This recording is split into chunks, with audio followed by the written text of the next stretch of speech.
Hi, how are you guys? I miss you. So this is what we've decided to do. I'm gonna start teaching from YouTube. So you guys are always on YouTube anyway, right? So it's gonna be easy. What I'm gonna do is just upload a video every Sunday maybe, and then Monday. Today I'm doing it Sunday because I'm chunking the drawing that we're doing up. So you have a little warm up tonight, and then tomorrow I'll give you the basic bulk of the drawing instruction, okay? Um, so at our school, we always start with good things, and I think it's a good time to think about things that are good and what that we're really grateful for. So I'll start. My good thing is I know we're doing all this social distancing, but my family has figured out a way to do Skype, and we're doing iPhone stuff. So we played games last night, and it was really fun. If you guys can figure out a way to get with your family using, what did we use? I have an iPhone, so we used, what's it called? Anyway, you know what I'm talking about, right? If you can figure out a way that you guys can all get online and do games together, it is a total blast and you won't regret it. And then you get to, be with your family anyway, at a safe distance, because that's what we're practicing right now.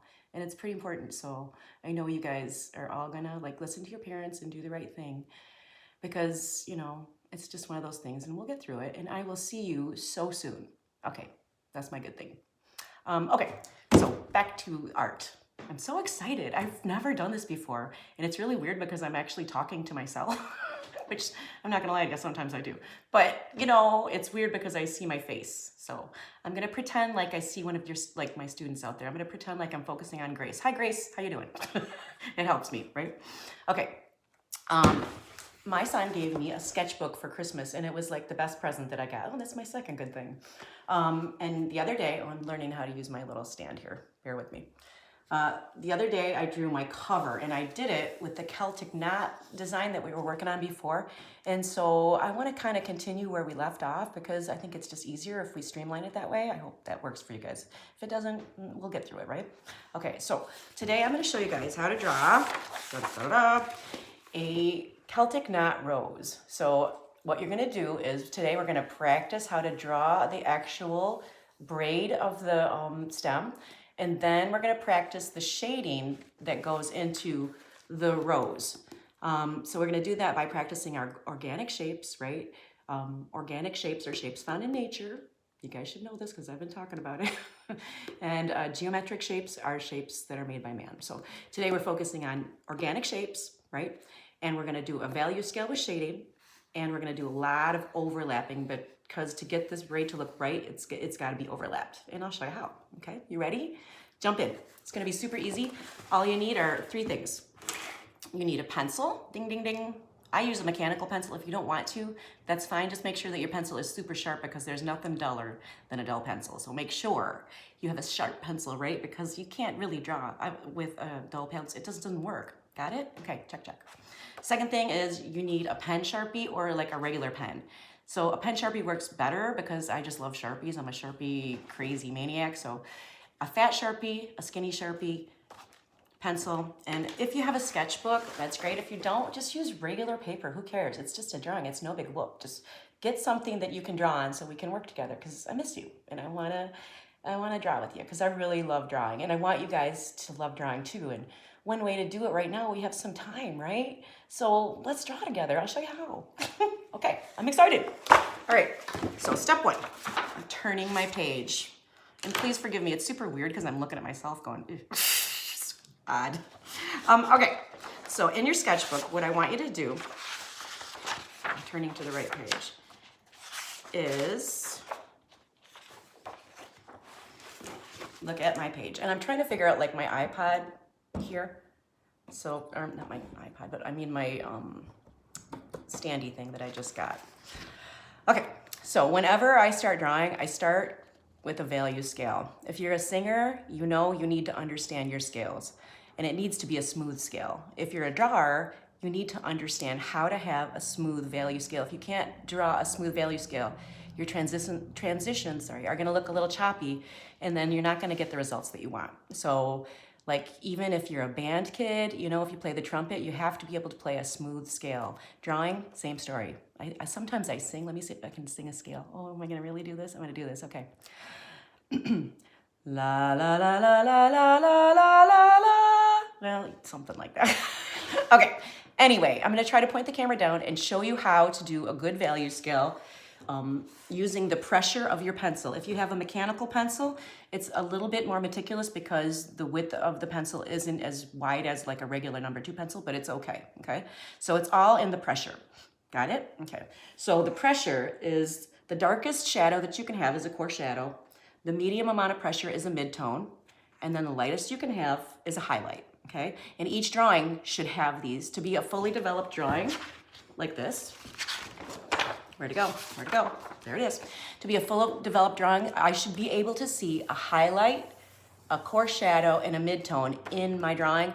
That makes it high contrast. So when we talk about high contrast, it means that you have a good value scale of darks to lights, and it like kind of sings across the room. Like if you do a tiny little postage stamp drawing and you know you walk in the door, you should be able to see it from 20 feet away because it's got high value, it's got high contrast, sorry, and it's got the fully developed value scale. So right now, I know this is simple and boring, but I'm gonna do it anyway because we gotta get this going. So all you gotta do is draw yourself a rectangle just like this. Please write 0, 5, and 10. I just number them because it's easier. 0 is a highlight, 5 is a mid-tone, and then 10 is core shadow.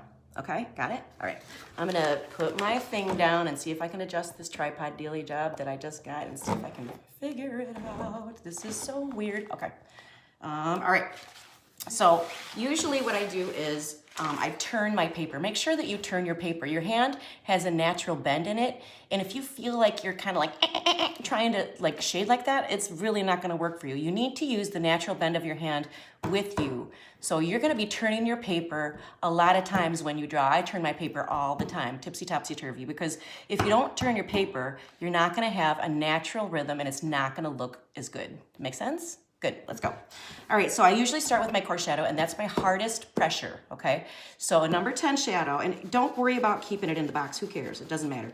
You don't have to stay in the lines in my classroom, right? Okay, so when you do the core shadow, and I think I need to get my glasses on because I am super duper blind, got it?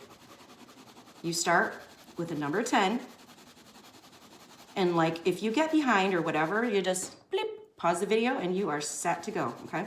So start with your number 10. That is the hardest pressure that you can get. And like I said, with a mechanical pencil, when you're drawing, it's a little trickier because the nib is so much lighter and so much finer, I should say, that it's harder to, see, I gotta click it. It's harder to get the darks, right? And the transitions are more, what's the word? Splicey. Like, I don't know what the word is, but you know what I mean, right? It's a mechanical pencil is a little bit different. I like it because I've been drawing with it for a long time. So, and I like it because I don't have to sharpen anything. And I'm telling you, if you don't have a sharp pencil, get yourself a sharpener, dude, because you need one. For realsies. Okay, so here's the thing. I know this is like a simple thing, but if you can do this drawing, you can do anything, because here's why. I can't talk and draw all the time. If you can finish a value scale, well, no, I got ahead of myself. Hold on, sorry. Click, click, back. All right, so I've done my 10 core shadow, now I'm to my 5, so that's half the amount of pressure, right? Pressed really hard, and then I lightened it up about half the amount. Does that make sense? Okay, so now that I'm at my 5, I'm gonna start back because I want it to be smooth. I'm gonna go all the way to my 0, which is a highlight, and that's, a highlight is like the brightest part of the drawing. It's like the bing in somebody's eye. When you see that bright, bright, bright and white in somebody's eye, that's a highlight, okay? And that means like there's no pressure there at all. And I can even feel like the way I hold my pencil, I back off a lot, my hand is tilted, and it's like, kind of like, I call it feather fingers. It's like barely even touching my paper. Okay, and then I just kind of go back. I know this is like so boring, but like seriously, it's a big deal. If you can do this drawing, you can do, where am I drawing now? You can do this drawing. Why? Because this drawing is really this drawing, except for in this drawing, I've bent the value scale around the shape. And that's what I'm gonna show you how to do, okay? Okay. So like I said, today we're not going to do the full drawing. We're going to do our warm-up, and then tomorrow we're going to sketch out the shape, and then we're going to apply what we learned today. Check, check. Make sense? Okay. Okay. So now I've got my 10, which is core shadow, 5, which is midtone, 0, which is highlight. Got it? Good. And I'm doing this upside down, so please forgive me. It's a little weird. I'm going to just kind of move that a little bit. Okie dokie. Now we're going to shade the petals. These are organic shapes. So organic shapes are shapes that are found in nature, right? Just kind of blurby, weird, wiggly shapes. Geometric shapes are man-made shapes or shapes that have names like a heart, a star, a rectangle, a square, you know, blah-de-blah. You got it? Okay. So today we're focusing on organic shapes and how to shade them. Okay. So normally when I tell you something about organic shapes and shading, here's the thing. There's something called a contour edge. Ooh, I didn't write it. Did I write it down? No, I didn't write it down. Remember the word, contour edge. I say it, you say it. Contour edge. Contour edge. Good job. Okay, the contour edge is the outside of a drawing. It's the outside edge of a drawing, or it can be the inside edge of the drawing. It's the directional, the contour edge shows you the direction that you need to shade in, and it's really a big deal. That's why I'm pointing. It's a big, big, big, big deal. A contour edge shows you the direction to shade. So I always say, like, for example, I'll just draw. If I'm shading a river, I wouldn't shade the river like this. That doesn't make any sense. You have to shade in the direction that something grows and flows, and a river flows this way. So I shade the river in the direction that it flows. Does that make sense? Ding, ding. Cool. Okay. So these are little like petal shapes. They're kind of petally shaped. They look more like teeth right now, but that's okay. And they've got some social distance going on, which is a good thing, right? Okay. So when I shade my petals, this is how I'm going to do it. I'm going to look at the outside edge. So here's the outside edge. Here's the contour edge. If I can write upside down, I am. C-O-N-T-O-U-R. Contour. Did it. Chee. Edge. Ooh, E's are hard. E. D, G, ooh, E's are really hard. Did it, contour edge, yay, I did it upside down. Okay, I'm gonna use the contour edge to bend the shape, okay? And here's why you need to know your value scale. Can you guys see me okay? I'm gonna pull in a little bit. Here's why you need to know your value scale. What happens is this, highlight pulls forward, and shadows push back. So if you want to make something look round, you have to understand how to do a smooth transition, 10, 5, 0, core shadow, midtone, highlight, by pushing and pulling. If you can push and pull your paper, you can draw anything. If you can wrap something around, if you can wrap your value scale around an object, you can make it look real. It's not a big whoop, no big whoop, right? Okay, so I'm taking the edge, and I'm probably just gonna do one because of time, right? So I'm doing my contour edge shading with my value scale and following the direction. It's really important that you use the contour edge that I wrote upside down. Thank you, ding, ding. I get points for that, right? Okay, it's super duper important that you try to do a smooth transition, just like a singing scale that I didn't do so good earlier, but you know what I'm talking about, right? So what I'm gonna do today is I'm gonna try doing dark on the edge and then light to the center. But that's not the only way that I'm going to show you to shade. That's normally how I show you guys to shade, but that today is not exactly what I'm looking for, because when we do the rose tomorrow, it's got overlapping and it's got layers to it. You want to make it feel like it's unfurling, right? So that's the reason that I shaded dark underneath, so it would pop each petal forward. Does that make sense? Yeah? Okay, I think it does. All right, wrong page. All right, so what I'm doing right now is I'm gonna kind of like slow myself down because I feel a little racy. And I'm telling you, there's something about drawing. It switches on your right brain, and before you know it, like 3 hours have gone by and you've made a drawing. It's like the coolest thing. And once you learn how to do this, you are gonna completely dig it. Trust me, you're gonna love this. And you can do it. It's like learning how to type or anything. It's really like once you practice this big deal of the contour edge and following it as you shade with a full value scale, ding, ding, dong, you can do anything. Trust me on this. I swear, you can totally do it. It's just a matter of practice and it's no big whoop, right? All right, so Now I'm just kind of going back because it's easier for me, I think, to start with my core shadow. That's why I always start when I do my value scale. I start with my darkest and I go to my lightest, maybe because I'm just a little heavy-handed. I've been told that. Okay, so if you start with your core shadow and then you go into your mid-tone, which is a number 5, right? And I've got to say something about the midtone. Midtones are a little tricky because they're easily overlooked. Sometimes kids, or a lot of people when they draw, they go straight from the core shadow right to the highlight. And there's no transition. And if you don't have that transition, it doesn't look as smooth, right? There's something missing and you can kind of feel it. And now it's getting harder because I've got those feather fingers going and it's a little, it's a little trickier because this shape, notice that, like the direction that I'm shading in. I don't know if you guys can see this and I don't know how to zoom on this, so I hope you guys can zoom in if you need to. And remember, you know, pause if you need to. So now I've got this outside contour edge that I'm shading in that direction and this contour edge that I'm shading in this direction. And I gotta meet in the middle a little bit. So I'm gonna have to kind of bend the shape a little bit, bend the shading. And I'm slowing it way down and I'm lightening it way up. And my voice is getting lighter because I think it's a good way to do that. I really do miss you guys. I hope you're all good. I promise I will never pray for another snow day ever again. I miss going to school and I miss you guys. And I have the feeling that you guys miss school too, right? We're pretty lucky. We have a pretty darn good school. All right. So now I'm getting to this like crucial point because it's the mid-tone that I'm shading. And midtones can be easily overlooked. Don't overlook the midtone. You don't want to do that. And then I'm getting into my highlight, which is just barely, it's my feather fingers, right? I'm barely touching my paper, but that's also important because a highlight should be like sparing. It shouldn't be like the biggest part of your drawing because you need to have that full range to make your drawing, like I said, high contrast, okay? All right. Okay, so now I'm looking at this going, I feel like it's bending kind of wonky, but I'm looking at it upside down. Okay, so I think because I know that tomorrow we're gonna overlap these like this. So notice the direction that I shaded here. Okay, when you look at a rose petal in real life, it's got striations in it. So I used my shading along with the directionality, along with the contour edge. I shaded in the right direction. It's a big deal. I wouldn't shade this way because, you know, the rose petal unfurls. So you want it to feel like that. Does that make sense? Yeah? Okay, good. Good.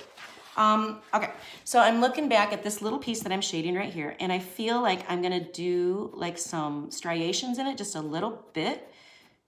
Do yourself a favor and like tonight when you're done checking me out, look at a rose petal. Look at how it's shaped. And it's so funny because if you can understand, especially when you draw things from nature, I found this to be true, whether it be animals or like flowers or anything. If I understand how it's made and how it grows and how it's shaped, I can draw it better, right? And I know that a rose starts out really tight and then it gradually unfurls. So these stripes are a piece of the texture of the petal of the rose. So if you can get that, it's gonna feel more natural, right? Okay, so what I'm doing now is I'm pulling my core shadow down to the base of this because why? I know that tomorrow I'm gonna overlap all these and there's gonna be a light side and a dark side. And usually toward the top of the rose, it's gonna be a little lighter and where it's tucked under and it's overlapped, it's darker. Yeah? Okay, good.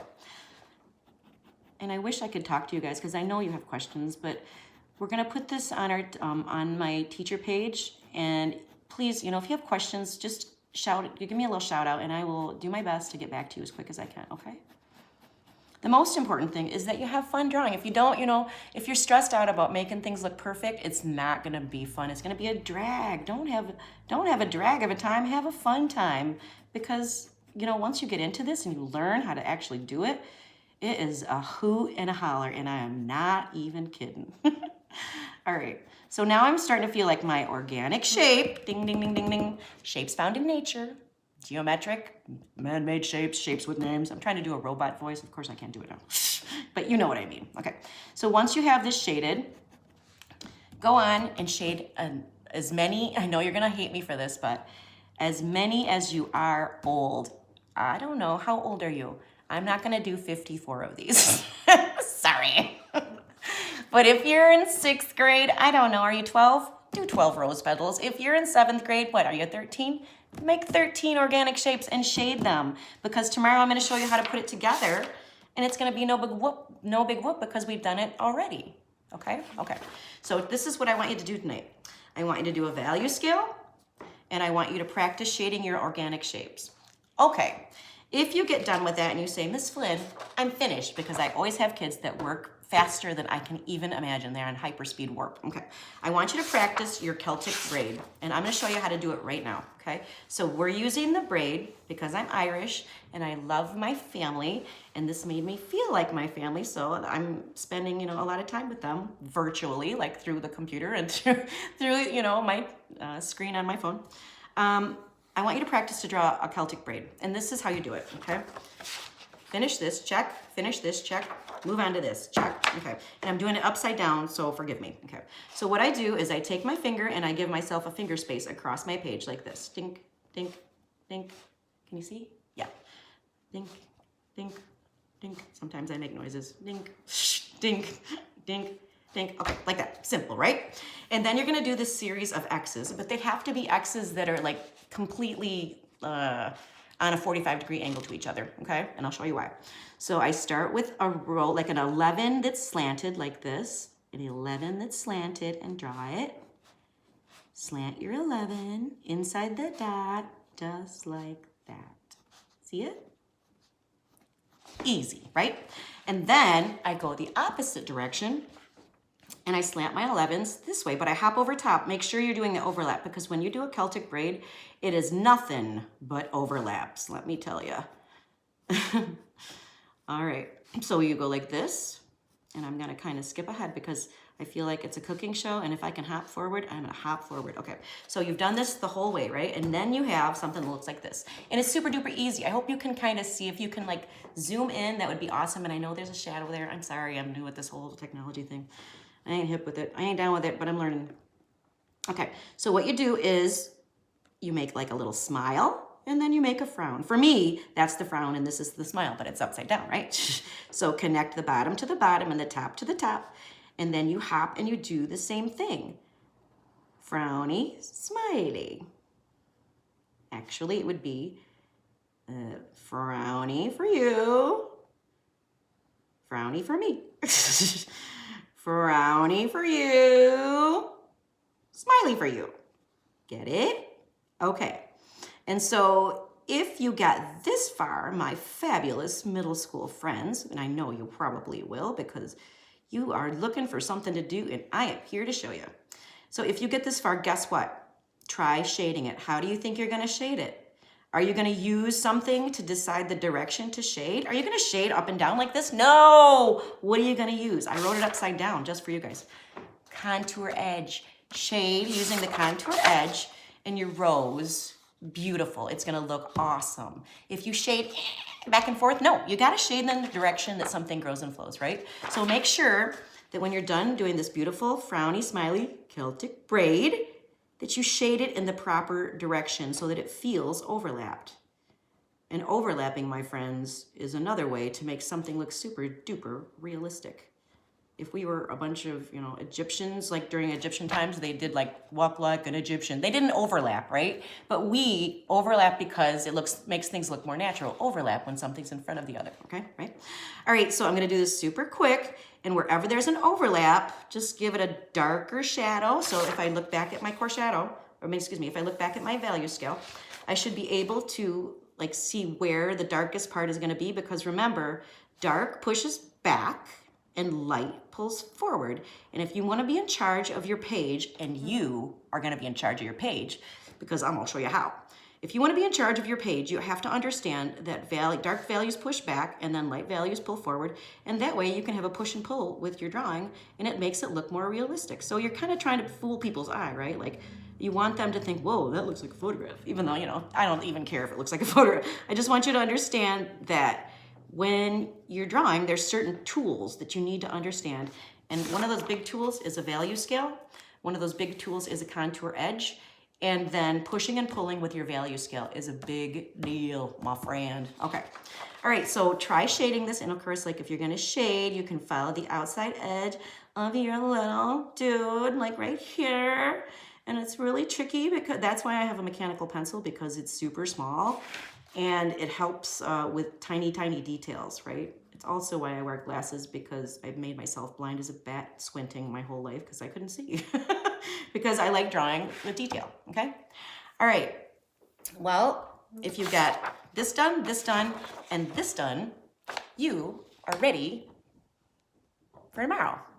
And I am gonna be ready to show you how to do it. Okay? Okay, so tomorrow we're gonna use these dudes and we're gonna overlap them. And tomorrow we're gonna use this chick and we're gonna bend it. Does that make sense? All right. I really am so grateful to have a way to get a hold of you guys. So make sure that you like to draw. It's fun. It's super fun. Once you start, you won't be able to stop. And then, time flies. So, okay. You take care of yourself. I will see you real soon, and bye.